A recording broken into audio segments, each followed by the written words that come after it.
everyone, welcome back. This week is Beidou's combat chapter where we're going to wrap it all up. Let's go. The normal attack for Mandarin is Zheng Tao. I would have translated this as Wave Conqueror or something like that. Zheng normally means to like take troops to go on an expedition or something. And then Tao is not just like any wave, but it's like a big wave.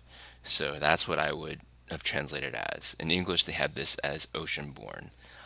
I guess I can see where they're going with this, but I think it still misses the fact that she is a very strong woman who literally conquered a giant ocean mountain.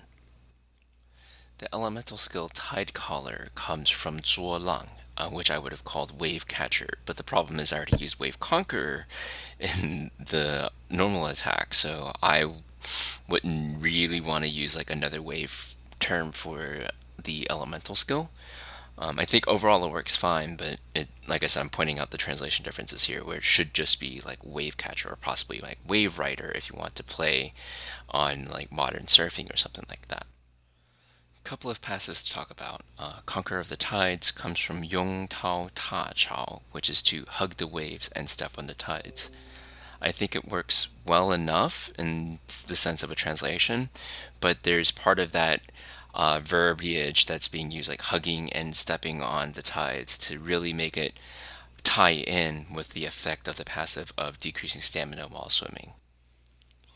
This one is strange. Retribution fits with her actual skill about timing the counter properly, but 片羽 灵光 means just to be covered in magical light, and I think this is because it's a visual effect that you get when you actually do counter with her skill at the right time. Next, I want to talk about the constellations. The first one, Sea Beast Scourge. I don't know where they got it from because the Mandarin 鱼龙 chen si fang is like fish and dragon lurking everywhere. But I don't know if it's meaning fish and dragons or if it's like a fish dragon.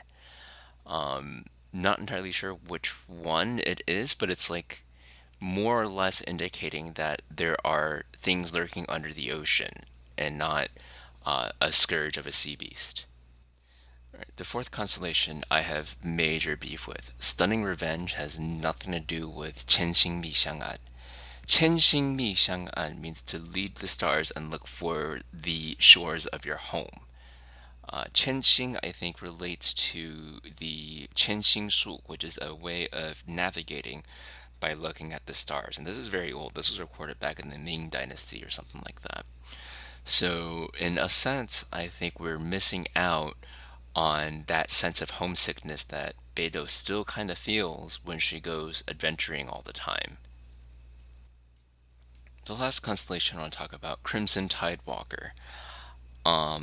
This could have a very different meaning depending how you read it, but the Mandarin one is 踏浪霞连接.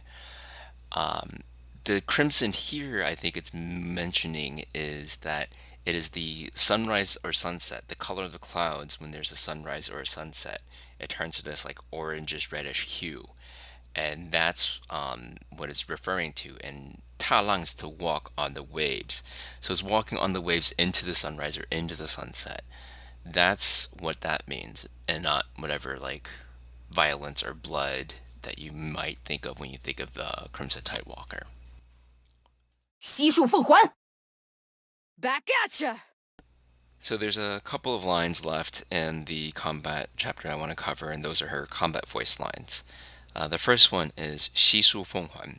悉数奉还 is a specific set phrase.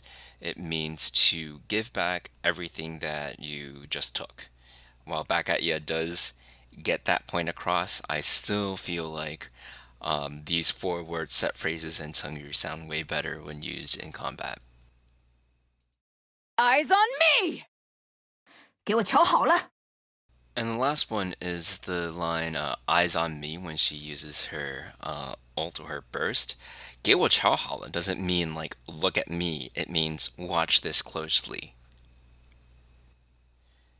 And that is it for this week. I know this one's kind of short, but sometimes there's not that much to talk about.